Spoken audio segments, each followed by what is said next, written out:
Parece que todas las ventanas están cerradas, ¿no? Evidentemente, Sharon escapó. Después de lo que nos hizo, no me extraña. ¿Habrá regresado al país? Ya no quiero ni imaginar lo que está haciendo mi hija.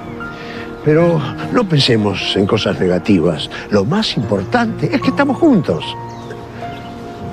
Don Alfredo, la verdad se siente un poco raro entrar a la mansión. ¿Como dueños? Sí. Bueno, ustedes son los dueños de esta casa. ¿Nosotros? Sí. Luna es la heredera de la fortuna Benson. Por lo tanto, esta mansión le pertenece. Bueno, a partir de hoy, su vida va a cambiar para siempre. ¿Entramos? Vamos.